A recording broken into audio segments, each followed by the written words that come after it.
G'day humans, welcome to the safe space for dangerous ideas. And one of the most fascinating books that I've read about the experience of an American moving to Australia, comparing the two cultures, comparing the upsides and downsides of each, and sort of taking some lessons from America to Australia and vice versa, is a book called Into the Rip. That's its name in Australia. The American publication is called Parenting Like an Australian, One Family's Quest to Fight Fear and Dive into a Better, Braver Life. You got to love those subtitles that the publishers make you put on your books. There you go. It's basically about what today's guest, Damien Cave, learned about the Australian culture by his involvement in what's called nippers, which is where we train young Australians to get good at beach sports and swimming and life-saving and so on. And Damien threw himself into this as well. He was coming to Australia in order to set up the New York Times bureau in Australia. And he's been the bureau chief of the New York Times ever since. We touch a little bit about his thoughts on the fate of the mainstream legacy media and the sort of great awakening of 2020 and what went down at the Grey Lady, the great masthead during that period of time. But really, Damien is most interesting in his cultural and political observations about what sustains good society and a happy, thriving culture. Damien has been a bureau chief and global affairs correspondent for the New York Times from all over the world. He has a tremendous pedigree. He was part of a team of finalists for the Pulitzer Prize, thanks to his work on the war in Iraq. I hope you enjoy, as much as I did, the one, the only, Damien Cave. Now, we both have connections to Worcester. How would you define Worcester for people who don't know Worcester, Massachusetts? You know, sometimes I describe Worcester as this industrial city that peaked more than 100 years ago and has been struggling to reclaim its glory ever since. That sounds so romantic. Yeah, it's they should. The American comedian Dennis Leary, who, swears a lot and is a bit bitter, but also very funny, grew up in the same neighborhood as me. And so that's also what I tell people is that if you understand Dennis Leary's sensibility, you understand where I came from. Fabulous.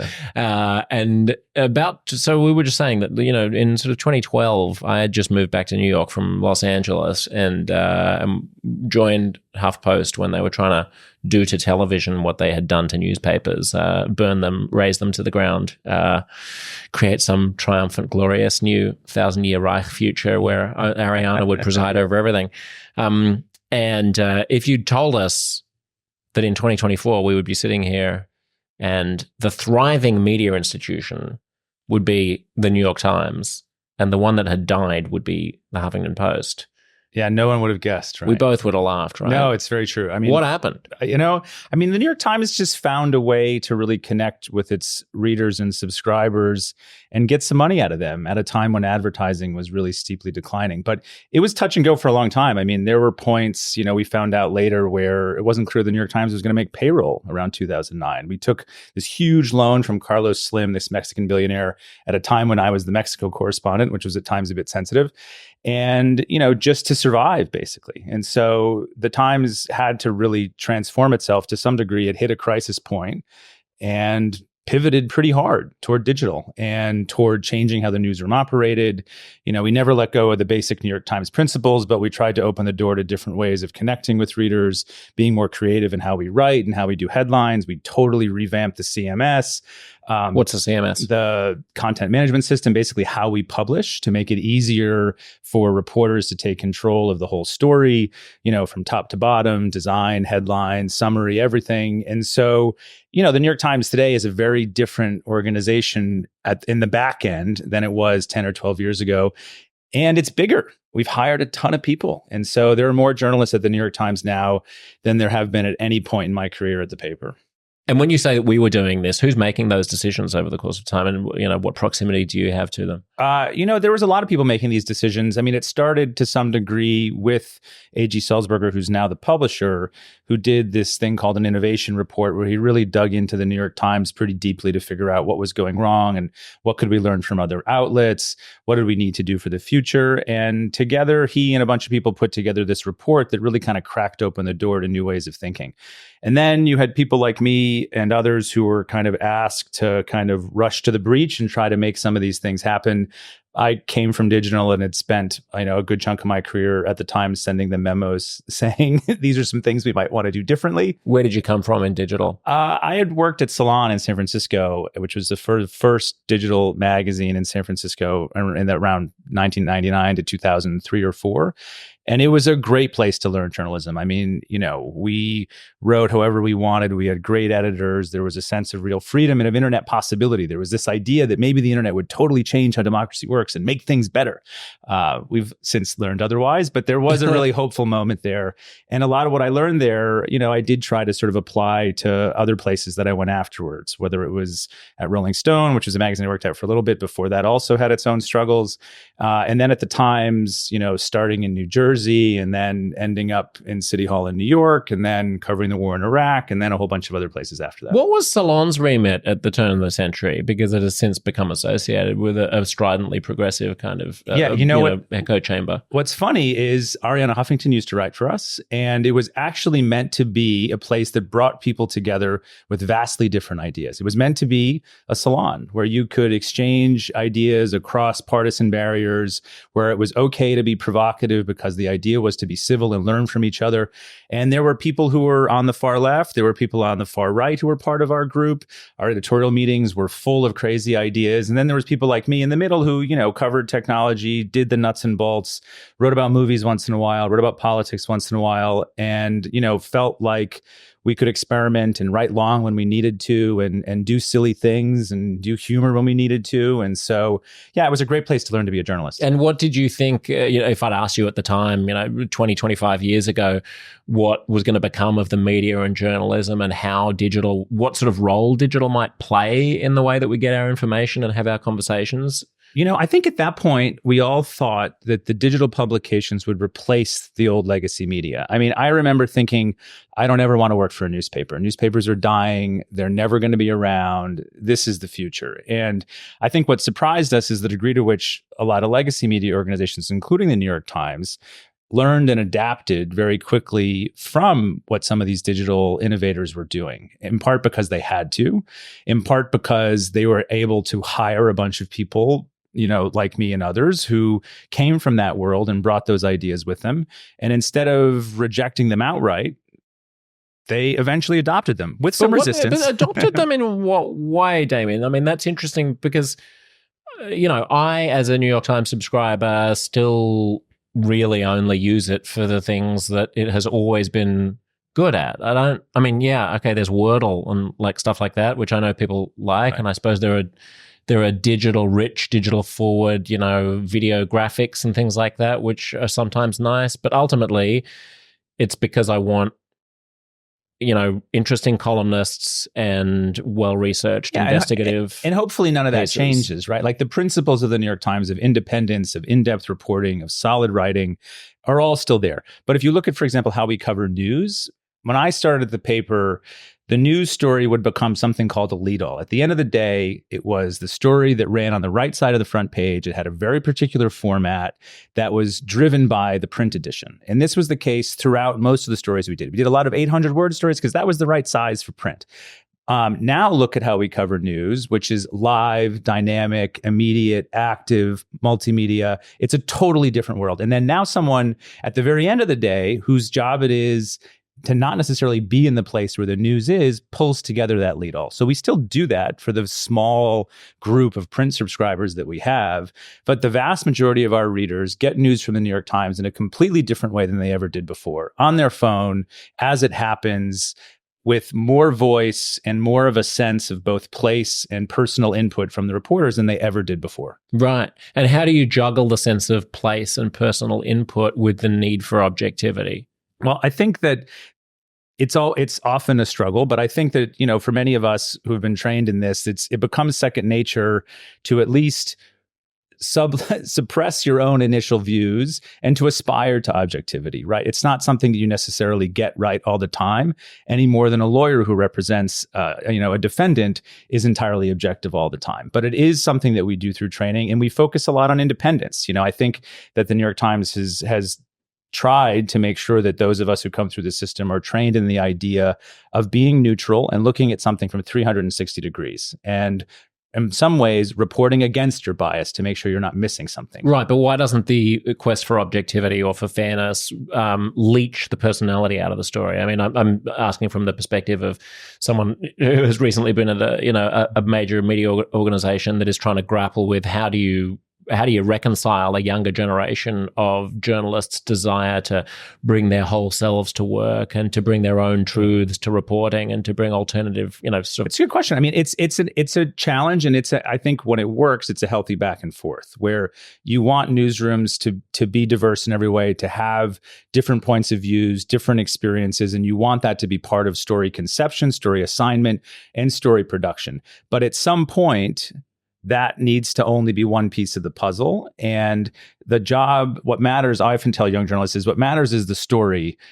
You matter less than the story. How you help produce the story and how you get it to the place is important. But what matters is the reader. And so clarity and neutrality, can be hard to accomplish. It doesn't mean you don't have feelings. It doesn't mean you don't inject emotion into your stories, but you have to be fair, accurate, and independent. And that's something that I think we've tried to hold on to.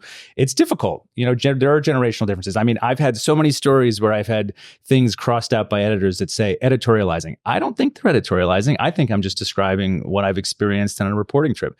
But, working through how to use that language in a way that is neutral, but doesn't totally take away the person's perspective and insights and reporting is a challenge, but I think it's a fun challenge, frankly. I mean, it is a fun challenge, but it's also a challenge that's susceptible to bias without even noticing it on the editor's part. Absolutely. Right? So when the editor strikes out something in your copy and says, you're sort of editorializing here, it's very difficult obviously a great editor can do this, but it's very difficult for a merely human editor to check themselves and go, am I being even-handed in all of the examples of editorializing, or am I sort of interpreting some instances of editorializing as not being editorializing because I tacitly agree with their point of view, and only when there's a point of view that I don't agree with do I notice that it's editorializing? Or because it's like this is the form of bias that the institution has maintained in prior stories for decades and centuries, right? And so, I did a project at some point at the New York Times called Unseen Black History, which was a whole series of photos. It was a multimedia project that turned into a book that basically dug into the archives about the things that the Times hadn't published about Black history in America. And so we know we have blind spots. We know we don't get it right all the time. But, all you can do is keep trying to get it right and keep trying to do it harder, and sometimes go back to the past and revisit those things. And so I do think the Times has gotten better about having these conversations. I think sometimes we fail, just like any media institution. But we sincerely try. And as someone who's been in the room in a lot of sort of heated discussions about global affairs over many years, I think there's a good faith effort for the most part to try and find the right balance. I mean, the charge from conservatives would be that, that striving is all taking place within a fairly groupthinky sort of echo chamber where, Donald Trump wins and everybody all of a sudden runs around like their pants are on fire going, oh my God, we have to read our J.D. Vance and learn about Appalachia because we don't know what just happened. We missed that one. And then, on through George Floyd and the racial reckoning, you develop these kind of groupthinky thought bubbles where there are moral panics, everyone's afraid of the mob, everyone, is suddenly on the same page about the urgent importance of race riots or whatever it might be. There's a tendency to oversimplify the kind of degree to which the New York Times is monolithic. I've got Trump voters all over my family. I grew up working class. I may look like a middle-aged white dude like everybody else, but my background is significantly different from many of my colleagues at the New York Times. And you wouldn't know that by looking at me. And that's the case throughout the paper. I think that there are a lot of people who have much more mixed backgrounds than the conservative right would like to believe. And maybe you don't hear about it because we do try to suppress, sometimes our own personal viewpoints. And I don't think that's a bad thing. Sometimes it's not about you as a journalist. Sometimes it's about the people you're writing about. But I also do think that if there are biases, what I often tell people is the biases are toward, getting attention, journalism biases, breaking a story, like that. Careerism is rampant, right? And so, what it takes to do well at the New York Times may vary now from what it did 10 or 20 years ago, but you can bet no matter what people's political views are, they're trying to get the next great job and trying to get to the big story. And sometimes seeking only that best, biggest story leads to mistakes. I mean, the biggest mistake the New York Times made in my career was, the effort before the Iraq War that eventually helped contribute to the United States going to the Iraq War, at least according to many critics. I was in Baghdad during the most violent years of the war, and we were constantly being attacked and criticized for having contributed to the misinformation about weapons of mass destruction. And internally, what that debate led to, or what concluded, was, well, we had some reporters who got a little too big for their egos got too big. They weren't sort of, forced to serve the institution as much as themselves. And that led us to trouble. And the New York Times gets in trouble often.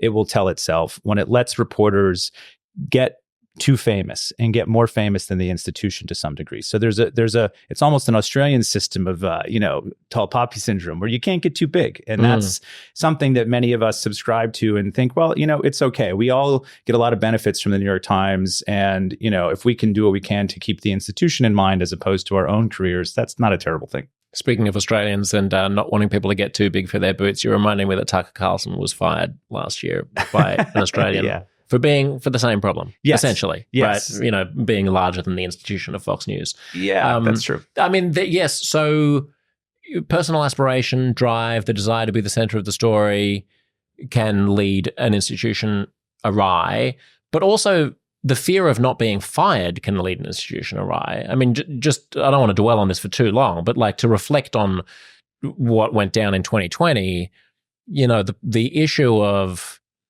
James Bennett being fired for publishing a senator's op-ed about whether or not the government should take a harsher attitude towards the race protests that were taking place.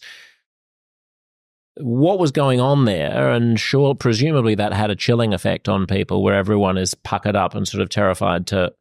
This one I really don't have anything to say on. I was here in Australia at that point, covering the pandemic, and I was watching from afar like everyone else. Like I don't have any insight on that case. Right, that was but you were on the Slacks, presumably. I with wasn't your colleagues. Actually. No? Honestly, I was doing my job. I totally was not a part of that discussion. And all I did was watch from afar and, like everyone, just wonder, gosh, what's going on in the United States? I mean, I do think that the United States had a much more traumatic experience of the pandemic than they did in Australia. I can definitely say that. I wrote a lot of stories about that.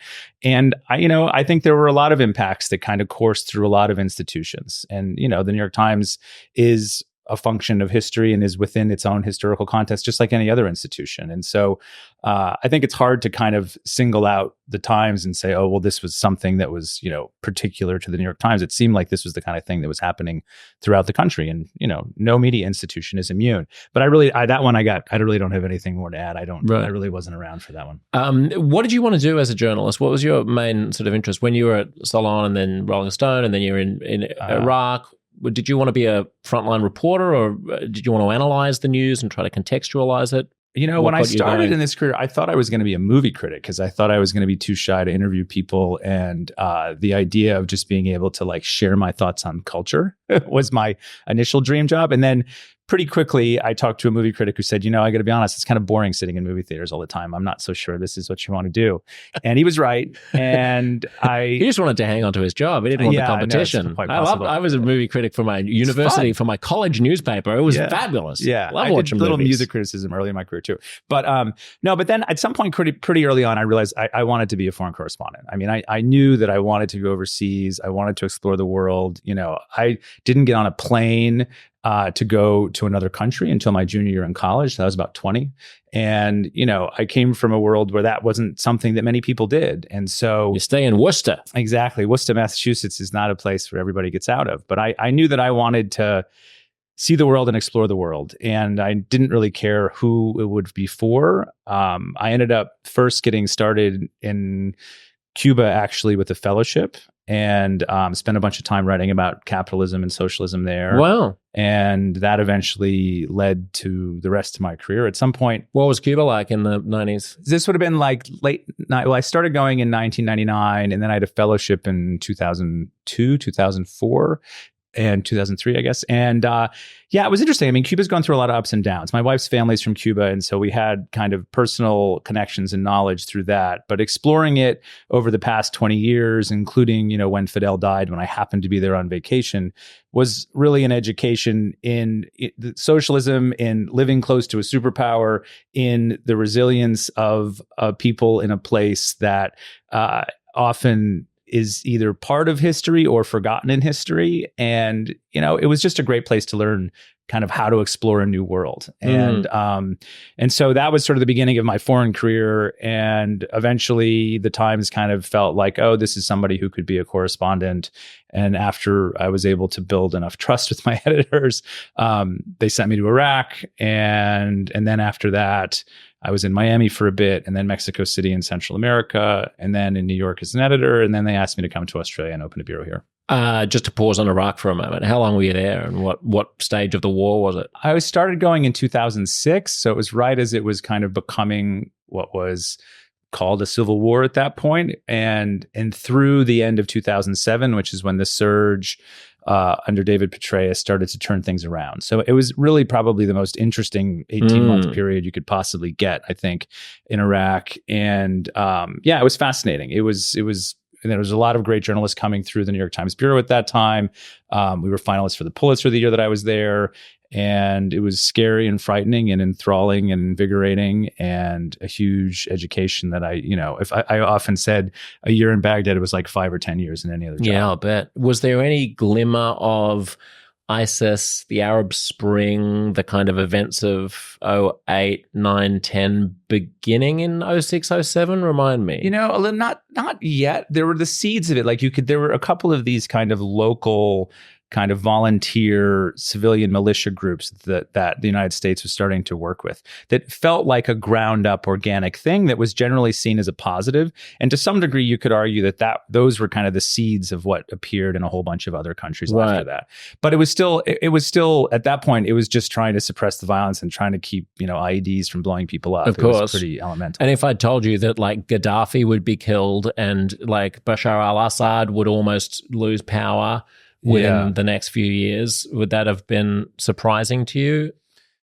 I don't know that anything would be surprising. That part of the world is filled with surprises. And like within a few months of getting there, you start to realize that, it's not worth speculating or trying to guess where things are going. I mean, I was in Israel earlier this year, and it's just, an early reminder that part of the world is volatile. Yeah. And it's very hard to feel like you can ever predict. Why is it so volatile? I don't know. I really. Is it us? I mean, because so the left will say, and the Tucker Carlson right will say, well, we've been meddling there for way too long. We had the Shah and the this and the that and oil, and then there's Israel going in and stomping in and doing its thing and setting up a whole bunch of Jews in the. If we'd left the whole thing alone. That's an interesting point. I mean, you have to go a lot further back than that. I mean, you look at those straight lines through the landscape in the Middle East, and you think about the British Empire. Yeah. And the legacy of the Brits is something that we talked about a lot when I was there. And I do think it's sort of an underappreciated element of the issues that are still playing out there. But there are all just kinds drawing of lines on a map and with no understanding of like the ethnic and these are not tribal necessarily differences. Organic nation states that sort of grew up with their own idea of things, and the ways that the society have been organized have been so different for hundreds and hundreds and hundreds of years. Well, and maybe the end of the Ottoman Empire, I mean, as well. Like that's true too. Yeah. But it is, and it's always been, a way station between different parts of the world. It's always been, a heavily transactional, place because of where it's located. And so, it's hard to sort of figure out why it's so volatile. All we know is that it is volatile, and it's something that the world seems to have to deal with, even when, if you're Joe Biden or Barack Obama, you don't want to have to deal with the Middle East anymore. It's still hard to avoid that. And before we get to Australia and to your great book, Mexico, Central America, what do we misunderstand about that part of the world?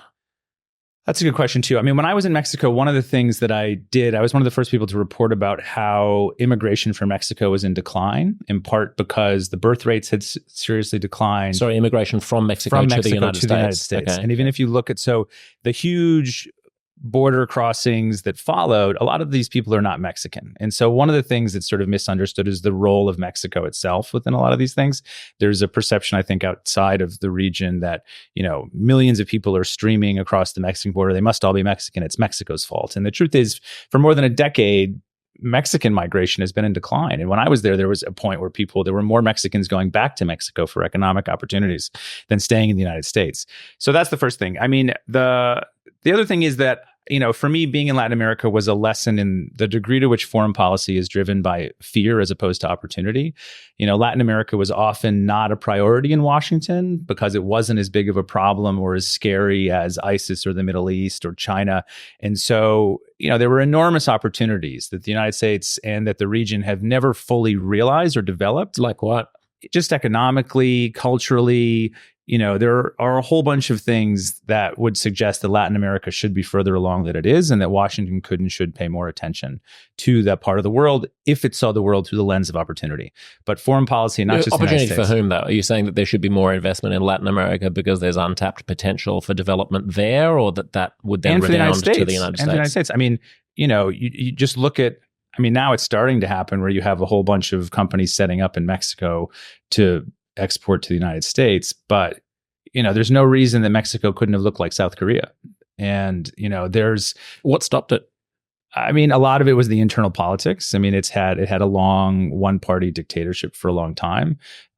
There's an old saying in Mexico is something like so far from God, so close to the United States. There's basically this joke that you're just stuck next to America, which makes things really difficult in some ways, where you've got, weapons coming in, the incentive to sell drugs to this market is huge. And so there's a whole lot of things that are the product of kind of location too.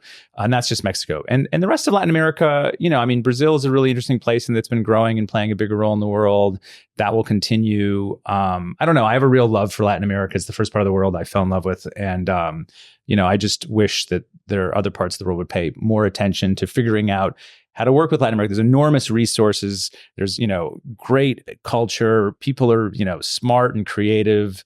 The food's amazing. The beaches are great. It's just one of these places that I wish people loved as much as I do. What's the most underrated country in Latin America?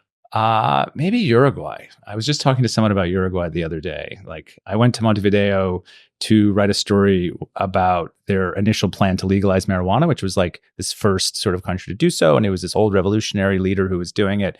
And it's a great, small, fantastic country. Awesome. So what do you make of the way Australians think about Latin America, Central America, South America, if at all? I'm amazed at how much... Moving back from the States to Australia, what really struck me was how much a part of Asia we are here and how completely ignorant we are. Not ignorant necessarily in a bad way, but we just never think about. Here, I can tell you there's no decent Mexican food. but no, there's a fair number of people from Latin America. Colombia, Chile, the Southern Cone countries. There's a strong presence in Australia. In the community there is, but in the way that we talk about the world and the way that we report on the world. At the public broadcaster here, I would quite often pitch stories about some quirky little thing that happened to be going on in Uruguay or something like that. And people's eyes would just glaze over. It's like you're saying that we should report on what's happening on the dark side of the moon. But no, it's true. Australia's had this habit of perceiving itself to be disconnected from the world or just certain parts of the world for a very long time in ways that are just deeply ingrained. And part of it, yes, is geography. But, we do have planes and the internet and a whole bunch of other things. Well, yeah, I'm not sure. I think you're being too generous to us, Damien, to say it's geography, because we feel deeply intertwined with Europe and to a slightly lesser extent the United States, which is further away than many of the places that we like. I went to Africa last year and I hadn't really done a proper trip to anywhere in Africa. Traveled around the most random places in West Africa and came back being like, we need to pay more attention to this continent. The future is going to be South America and Africa are really massive and have huge populations with a massive potential and are more probably English speakers in Africa than anywhere else. Right. In Nigeria alone, they've got dynamic young populations which are either well educated or have the potential to be well educated, that are not highly ideological and stymied by corruption and ideology the way that you might think of China or India or other parts of the world as being. And so, anyway, I just thought that... totally agree. There's a lot of parts of the world that are not as much on the radar as they could or should be. Yeah. So Australia, let's talk about us.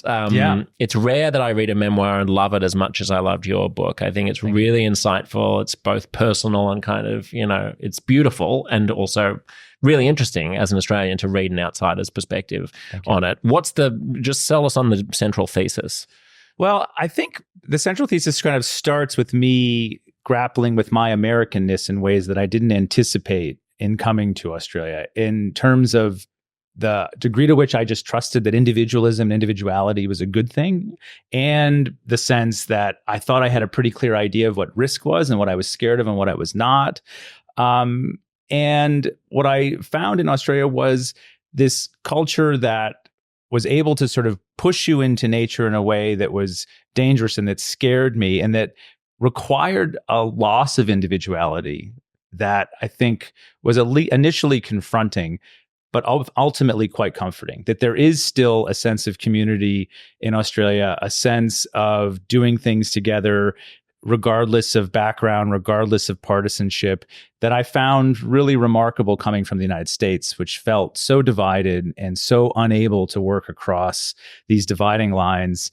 And, sometimes I would tell Americans when they say, "Oh, what's Australia like?" I'm like, well, it's kind of like the United States, except things generally work. And, and that's a little bit of what I found. I was forced to do things like work, the sausage sizzle in ways that Americans would never impose on me to make me do anything. And so, the United States is this place that I felt had so much choice and so much protection for individual sort of choice and rights, that it made for a society that wasn't great at holding together. And, I wrote this book mostly during the pandemic, and I think it was really visible then.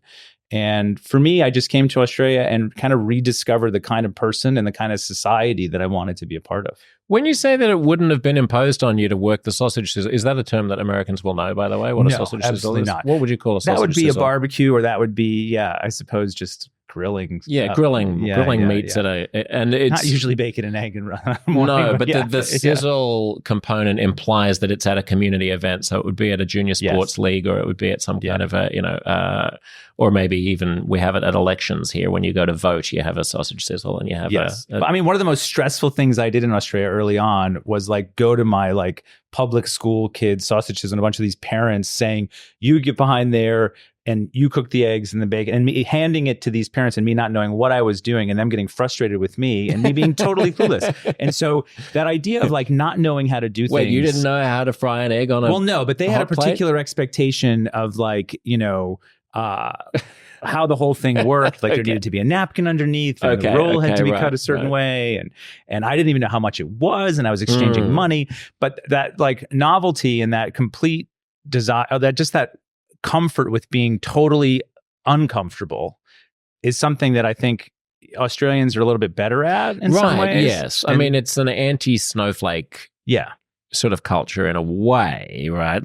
We're all just going to jump in and do this. But I think of America as having an actually stronger, certainly rural and regional America, of which comprises a much larger proportion of Americans than Australia does. We're one of the most urbanized countries in the world. That there's quite a strong sense of community and an expectation that you're going to show up at the little league, or the soccer mom is going to do drop off for the other kids. I find there may be even more of that in the States than there is in Australia. I think statistically that was true a generation or two ago and is not true anymore. Small number from the American version of my book. Volunteer firefighters started in Pennsylvania with Benjamin Franklin in 1736. At its peak in the 70s, they had 360,000 volunteer firefighters. Everyone in their community was volunteering to help each other. Now it's down to 30,000.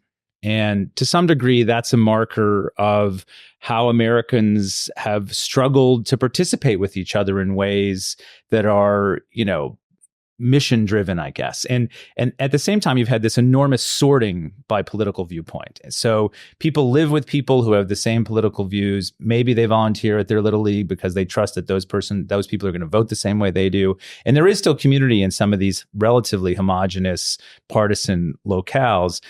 But I don't think there's as much just being thrown in with people that you don't know, doing something that, is less about identity.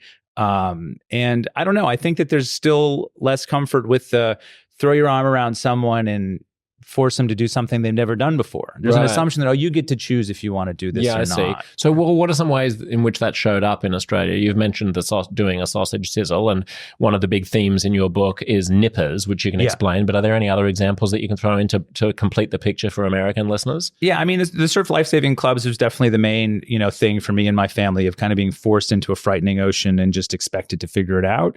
I also had reporting trips where I did a story about this guy who was writing a children's story every day for 365 days a year. And he was a hardcore footy, AFL, Australian rules guy, and literally forced me to do training with him, like made me borrow boots from someone else's old uniform that smelled like a dead rat, and like put me on the pitch, and I did everything I could to try to get out of it. I was like, I'm wearing boots. I got jeans. I mean, I thought I had various ways to protect myself, and it wasn't possible. And then I got out there under the lights with all these guys who were at first like, who the hell's this idiot American?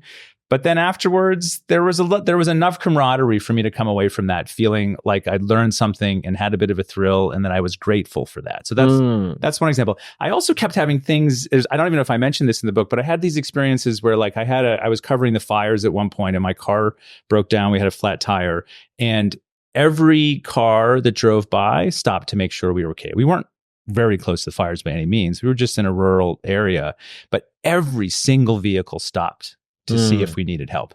In the United States, someone would stop, but every vehicle, I don't think so. Yeah, I really that's interesting, actually. I was just at the last school holidays, I went out to the desert with my kids, and we went on a big road trip, and I wasn't sure whether I'd gotten lost and taken a wrong turn, so I just pulled over to the side of the highway, middle of nowhere, flat, red desert that looks like you're on Mars, and just a 2-lane road, and I'm on the side of the road, and I hear a knock on the window next door. There's no one around. Right. And the bloke's pulled over behind us because he's just seen that the car's on the side of the road. Yeah. He's like, "You okay, mate?" I was like, "Oh yeah, sorry, I just wanted to make sure I was going the right direction." "All right, no worries." And that's not to say that Australia is perfect, and that's not to say that sense of community isn't fading. There's plenty of evidence to suggest that, Australia 20 or 30 years ago also was more connected than it used to be. Definitely.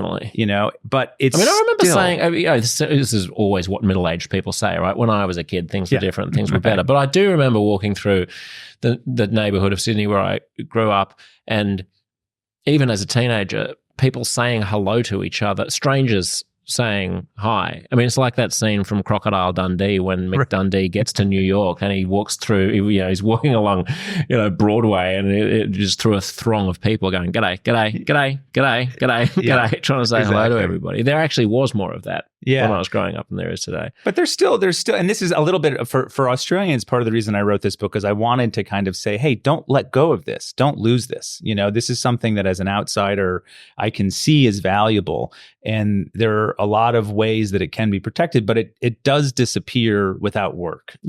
And so I do think that Australians have to continue to work hard at that. And as the country becomes more internationalized and more diverse and has more different kinds of communities, the country still has a lot of work to do to kind of bring people into this thing that is Australia. So you mentioned sort of being thrown into things, and there is that component, right? Like my daughter she trains at AFL. She's only 6, but goes out on football. I got an email the other day saying, "You're on sausage sizzle duty this Thursday." No choice. Right? There's no choice. Yeah. If I want her to be part of it, then I'm going to come and I'm just going to fry up some sausages on a grill for everybody. So there is that kind of community mindedness. But you mentioned risk as well. How does risk play into? So this one's complicated. When I started researching the book, and I would say to Australians, "Oh, I think I'm going to do a book about risk in Australia," they'd be like, "Oh, mate, we're so risk averse. Like, what are you talking about?" We are risk averse. I still believe we're risk averse. Yeah. Well, but this is the thing about risk, and this is the important takeaway I think from my book, is that it's not either or. It's not you're a risk taker or you're not. It's not in part of our individual personalities nor a national personality. There are areas of risk that people feel more comfortable embracing and areas of risk that people feel less comfortable embracing. So I would argue the United States is pretty good at embracing capitalist risk. Like if you want to start a company and fail and lose $100 million, you can do that. If you want to let your kid walk to school alone at 7 or 8, no way.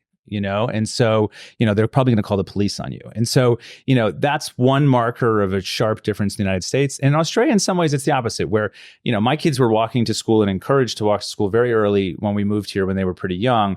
And, same throwing them in the ocean, or make sure you check behind the bin so there's no snakes or deadly spiders.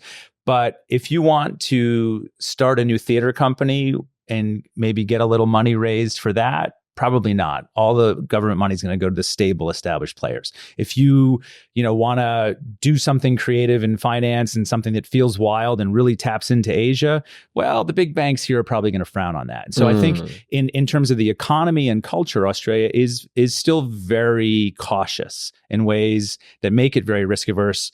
And sometimes I wish that they would actually take their attitude from a Surf Lifesaving Club, which is an institution that's thriving in Australia and scaring, the living shit, if I could say so, out of children all over the place, including my own children, but then they learn to overcome it. And so that same culture of, okay, we're going to throw you in the deep end and you're going to learn to overcome this with your peers, with your community, and you're going to learn that it's going to be okay. And then you're going to tolerate risk in this area is something that I think could be applied to broader aspects of Australian society. So there is a greater tolerance of risk, certainly when it comes to the natural world and when it comes to stranger danger and stuff like that. We're less coddled perhaps than Middle America.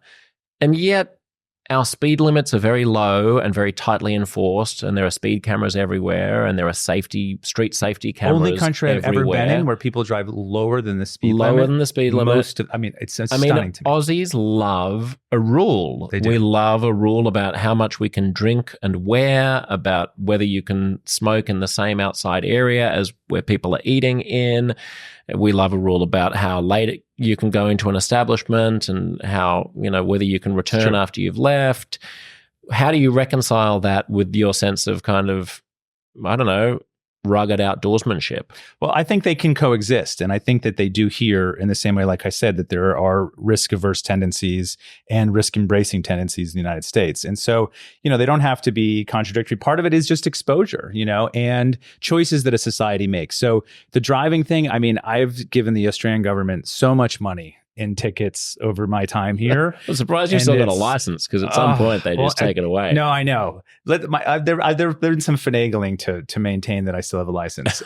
But I also think, though, that's when I looked in the statistics, Australia has significantly lower death rates on the roads. Oh, absolutely. Than almost any other developed country. Yes, and we had 90% fewer COVID deaths per capita, but there was a price to pay for that as well. And I wonder how, since you were writing the book during COVID, you must have to do a lot of explaining to American colleagues about what the hell happened here. I did. And I do think that I did this big piece for the Times when the United States hit 1 million deaths, and Australia's death rate from COVID at that point was 1/13 of America's death rate.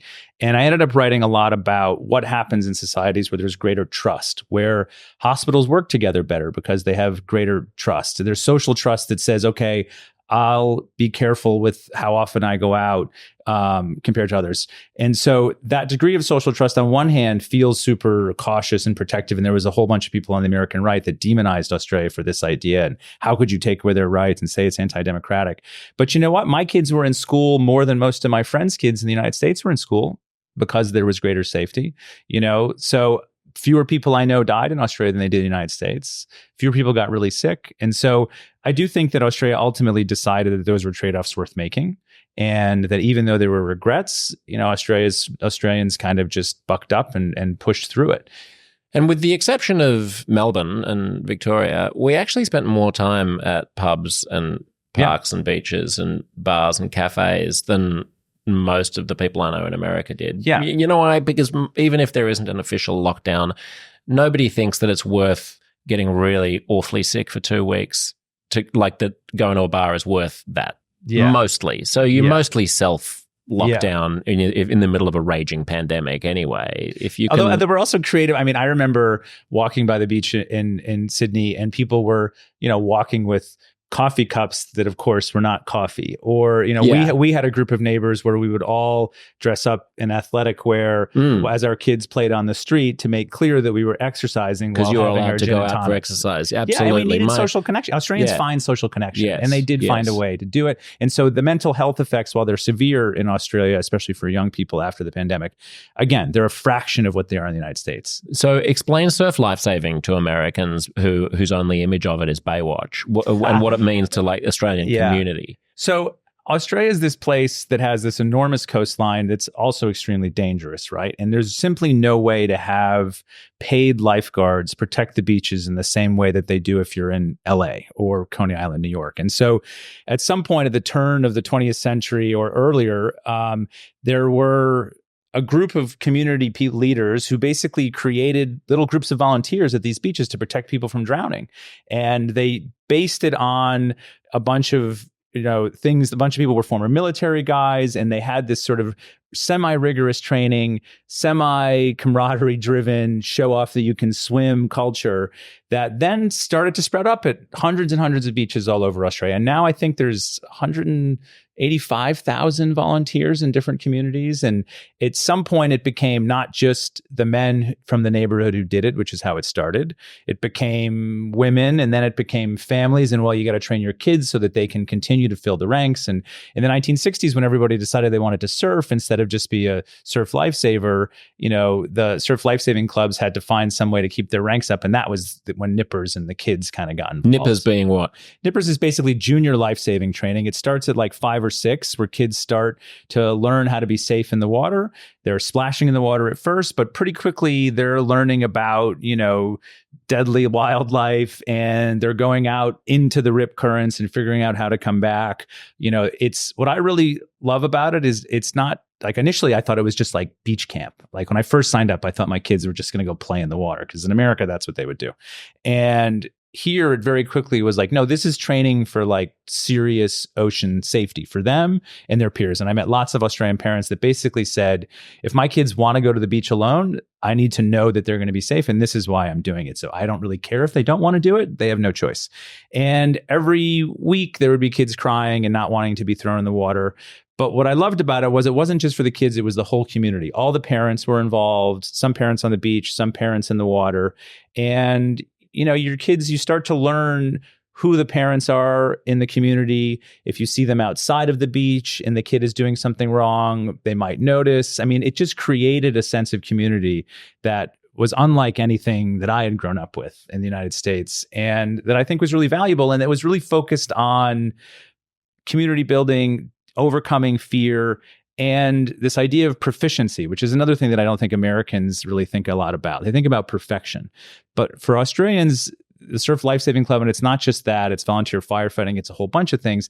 It's like this idea of being skilled in doing. It doesn't mean perfect. It doesn't mean you do it all alone. Being proficient just means good enough to do a good job to help when someone's in trouble. And I think that in some ways, that's something that was really valuable for me, and that I think would be really valuable for the United States to kind of learn how to focus on, is proficiency instead of perfection. It's the thing that I took away from your book the most, actually, and the thing that I would tell people about afterwards that stuck with me, this idea of proficiency, because you're putting your finger on something that's quite ineffable about Australian culture, and that I think a lot of American friends of mine miss in their reveries about what America used to be, where a man used to be able to stop and change a tire on a car. Right. And, right. People just sort of knew how to do shit. Like we don't know how to do shit anymore. We're all soft and squishy and like coddled and, on our phones swiping madly, and nobody's good at shit anymore.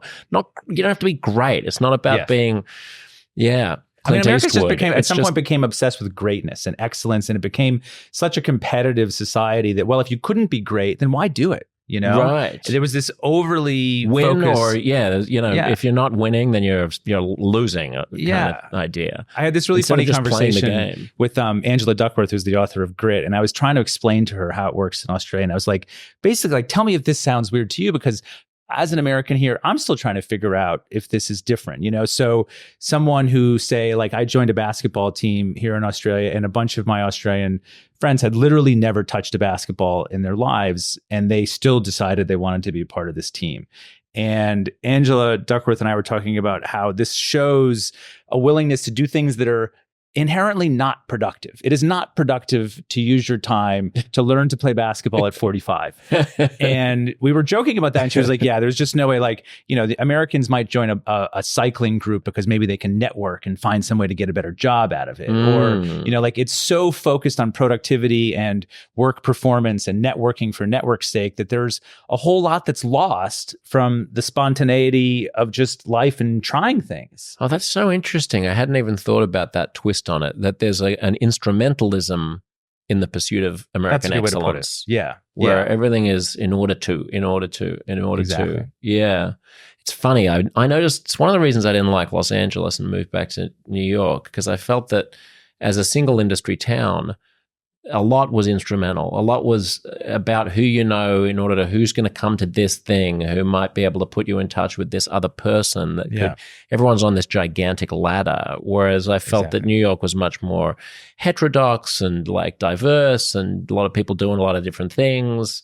I think that's true. New York does, and it's more concentrated, right? So you're rubbing elbows with people in different worlds and different walks of life. But you look at trends in the United States, things like humanities educations have sharply declined because, well, what's the point, right? So, if you're going to go to college and you're going to spend an absolute fortune to do so, then you have to get a job, to get a good job to make money. So that instrumentalism, which is a good way to describe it, I hadn't thought about it that way, is rampant in American society. And if you look at the mental health numbers, it doesn't exactly lead to happiness. Like, I do think there's a connection between those two things. I mean, it fails to recognize that at the end of the day, your life is going to amount to you trying to get something done and then not being able to do it because you died. Yeah. Like that's ultimately, that's the end of the instrumental line is a tombstone. Exactly. And in the United States, what they're really good at is like commodifying that or turning into a business, right? So you've got the wellness industry, which is the way to counter that instrumentalism and productivity industry. Whereas in Australia, like one of the things that I still find fascinating is like there's probably no busier time on the coastline of Australia than like 6 a.m, and like people aren't there doing it. I mean, some are doing it for their Instagram feeds or their wellness industry, but most people are just doing it because that's what they do. And it's not for consumption. It's not to lead to a better job. It's not because they've bought into some, wellness script or theory. It's just because it makes for a healthier life. And if you look at both lifespan and, happiness quotients, Australians do pretty well. There's still like a sharp negativity. Australians still run themselves down a bit more than I think they probably could or should in some surveys.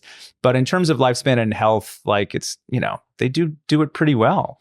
What about the culture of like no versus a culture of yes? I mean, one of the things that I liked about living in the States was the sense that if I came up with an idea or I had an aspiration or an ambition or a new way of looking at things, the instinctive knee-jerk response of an American is to say yes, is to be like, that's cool. Okay, how would that happen? Yes. Like maybe I know somebody who could help. Like maybe I find point. Americans very open and optimistic about the future. And Australia, even just, I noticed it when a friend of mine who is effusive in her praise for anything that she eats that she likes, who's American, came to Australia and was like, oh my God, this is so awesome. And like one of my other friends was like, oh yeah, it's all right. But it was actually probably the best thing he'd eaten in a few months. He was like, yeah, pretty good.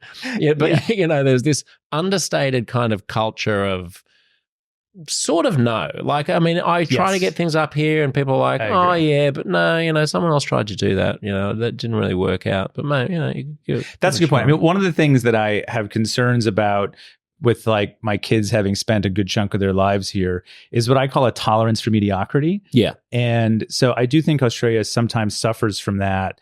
I love that Americans say yes to things, especially, but it's usually things that are creative or that lead to jobs, right? So again, it's within a certain universe. If you were like, yeah, I think I might just like swim from Brooklyn over to New Jersey, I'm not sure you'd get the same kind of yes. That's true. And so I think or take a year off and like Australians take a year off and drive around the country. Americans are like, you sure you want to do that? Just go to Argentina for a year. Yeah, that's harder. You might get some yeses on there. But I do often say, and I do love that about America. I mean, I often tell people, the United States is the only place that produces Steve Jobs and Beyonce. Like that's like a very particular set of things and circumstances that the United States has that creates that. And so so, there are enormous benefits to that yes culture. And, I do think that there is a desire, especially in New York, to help people get to where they want to go, and that I do think Australians, sometimes that same community vibe that I describe can become clubbiness and conformity. And so if you only are allowed in Australia to do what everybody is already doing, then you're not going to have the most creative, the most dynamic, the best kind of yes culture like you're describing. Like I had this tattoo that I got from an Australian in Brooklyn, and he said to me, "Oh, I left Sydney. It's just the city's dead. They killed it. It's no fun anymore, and they just overruled it." And he's talking probably about changes to nightlife laws, which were imposed about 15 years ago. Yeah, but I think it's actually there was venues. Nightlife laws, but I also think that he just did feel that like Australia wasn't the place that you could be as bold and experimental as you needed to be sometimes. Well, it's not. Yeah, it's not. It's not. I mean, I left. A lot of really creative and ambitious young people go to the US or the UK. But are you happier since you've been back?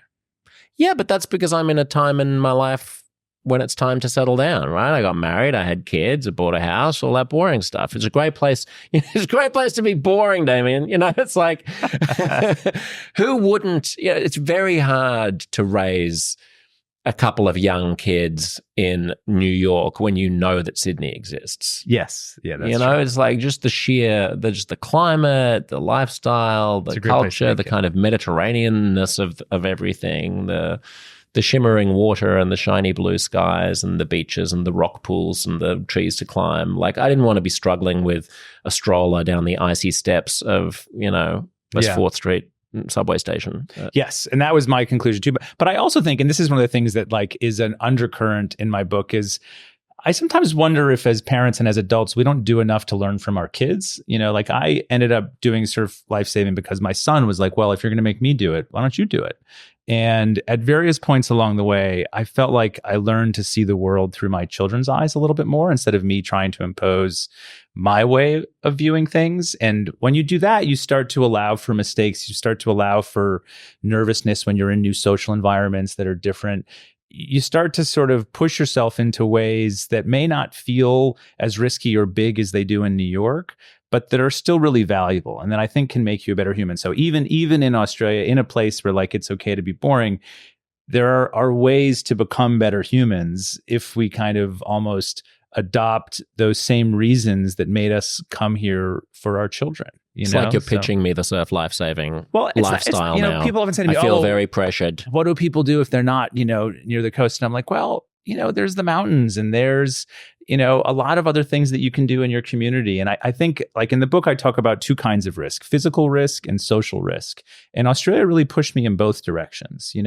It's easy, and you've had other guests who've talked about this, to kind of end up in a world where you're only talking to and hanging out with people that make you feel comfortable because they have similar views, similar ages, similar economic and educational backgrounds.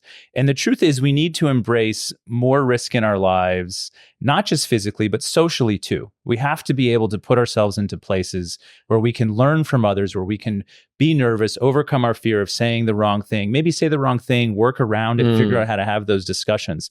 As democracies, we need to get better at social risk and at building societies that build trust. And that's not something we've gotten very good at. Yeah, that's a good analogy to draw. It makes me wonder where you see Australia on that ranking, because although you said that Australia seems to be more cohesive and more community-minded and that it lacks the partisan divisions of the United States, and I'd agree with that assessment as far as it goes, it can also be a bit more reluctant to have the bold conversations, right? I mean, and we can be quite cautious and polite and tiptoey and not or wanting just to tread on skip straight to eggshells. humor. Australians are very good at skipping straight to humor. And sometimes with my Australian friends, I try to hold them in that uncomfortable place a little bit longer. Yeah. And so I do think Australians need to get better at that. I think that that's important too. But like I said, these institutions, and it doesn't have to be a lifesaving club, but the people in that group, they're in my sort of patrol, are increasingly international.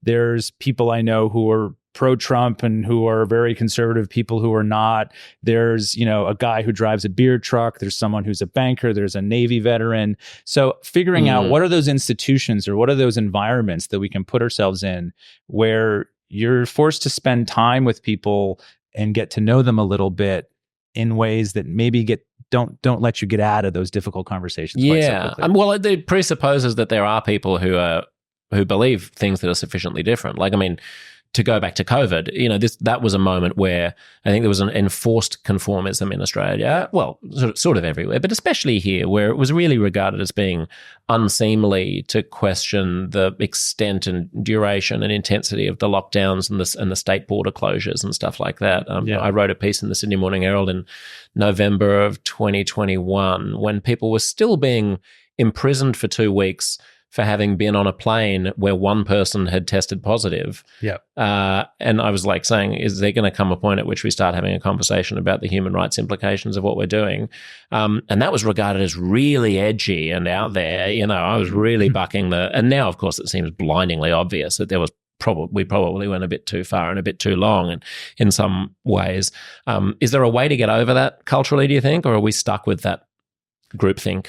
I don't know. That's a good question. I mean, I do think there is a fair bit of groupthink, and I don't think it's unique to Australia. I'm thinking of like conversations I had with my American friends who work in education and saying, listen, you're keeping kids out of school too long. Yeah. Like, this is bad. Totally. And that's not a partisan point of view. It's the priority. If like construction workers and other kinds of essential workers can go back to work, then like kids got to go back to school. Yeah. And that was also very controversial among my group of friends. And so I do think lots of societies create these sort of conformist circles and bubbles.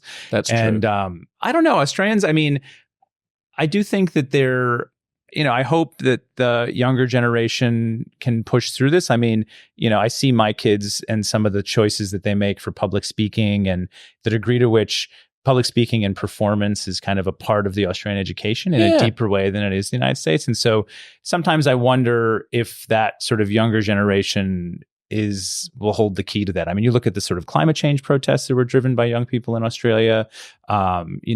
Even the gay marriage stuff was, driven by a younger portion of Australia. And so it's possible that the younger generation of Australians will push harder on this stuff. Yeah. Well, I mean, of course they're good at things that young people are always good at, which is caring about the environment and caring about equality.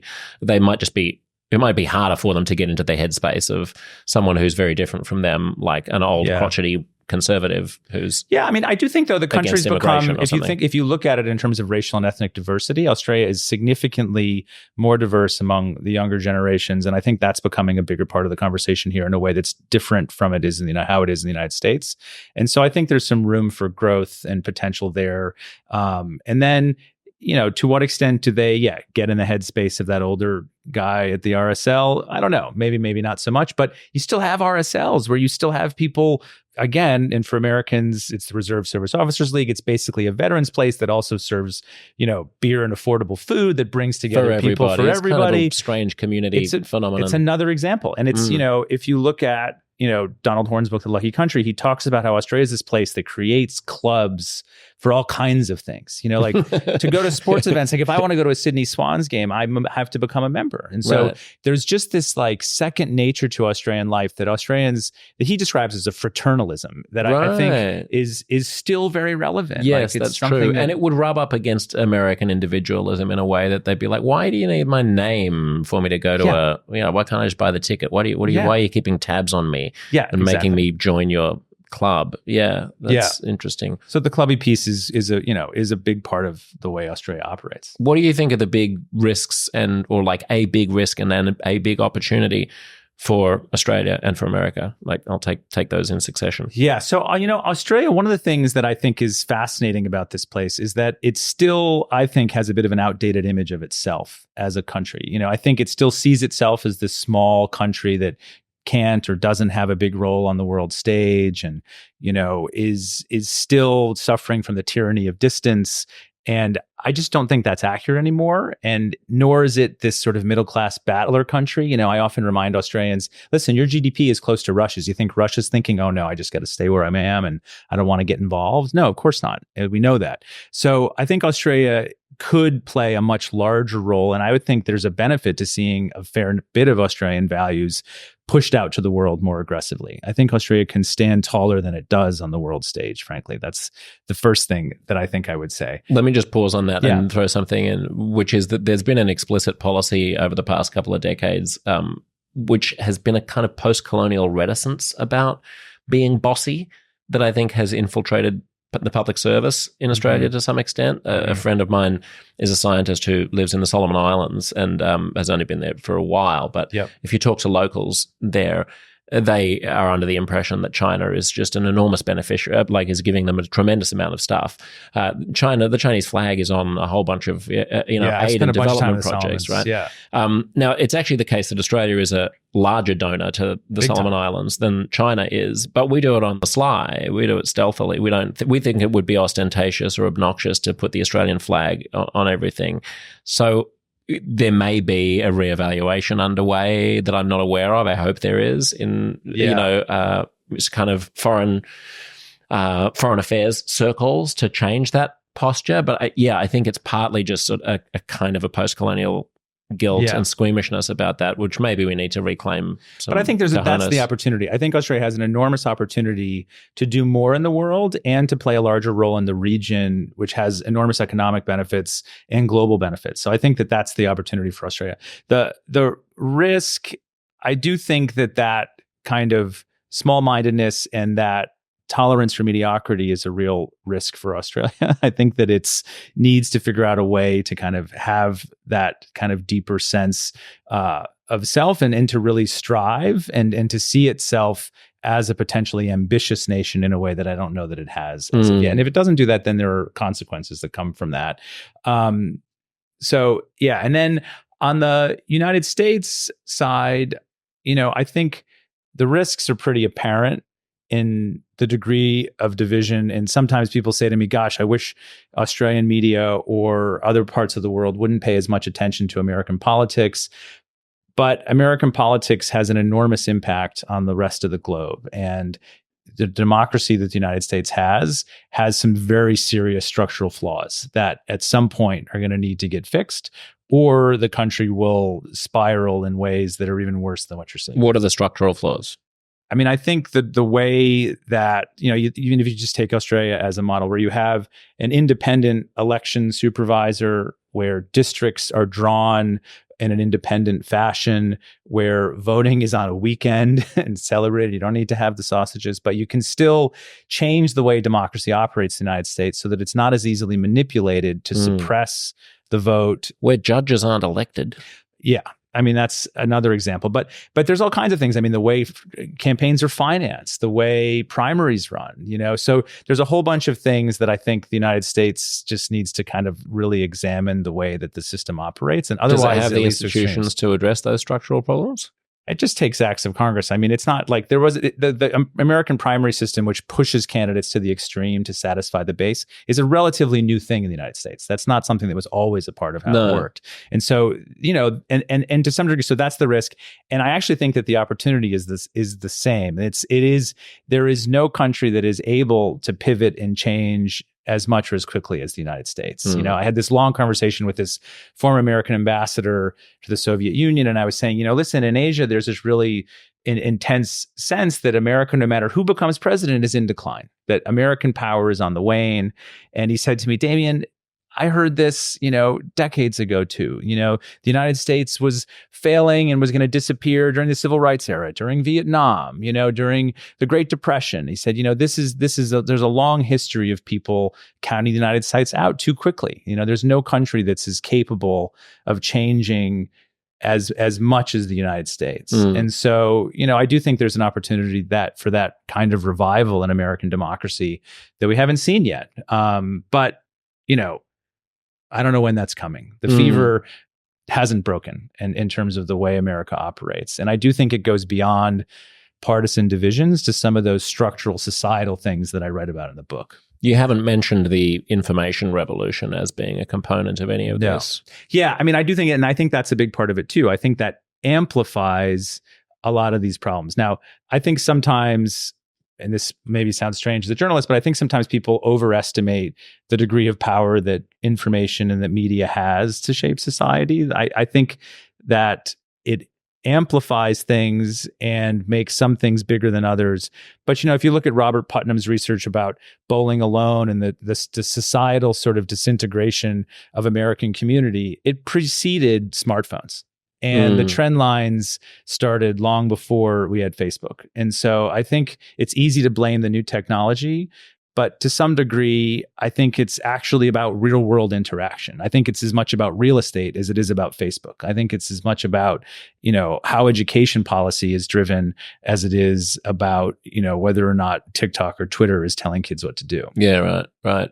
If you could be anywhere for the next few decades, where would you be? Where will you be? How long are you here for? And is there a future post? Funny you should mention that. So yes, actually, I've been sort of slowly moving toward a new role, which will lead me very soon to open the New York Times' first bureau in Vietnam since the war. Oh, cool. So I'll be moving relatively soon to Ho Chi Minh City. I'll still have a mandate. I was hoping you'd say Hanoi, which is Hanoi, such a nice city. I like Hanoi, but the government, I applied for either Hanoi or Ho Chi Minh City, and the approval came back Ho Chi Minh City, and so that's where we'll go. So, but I was in Hanoi a couple weeks ago just collecting the license and getting the process going. It was not sure if this was going to work out. My mandate will still include the region, so I have plenty of excuses to come back to Australia. Great. We have gotten citizenship, and so, my kids are as Australian as they need to be. Fabulous. And I'll never, to some extent, I think Australia has become as much our home as the United States. And so, when we leave for breaks, we'll be as likely to come here as we will be to go to the US. Fabulous. Great. Now I have an excuse to get a Vietnamese coffee in Saigon with you. Come visit. Thank you so much. Great to have you on the show. Thank you.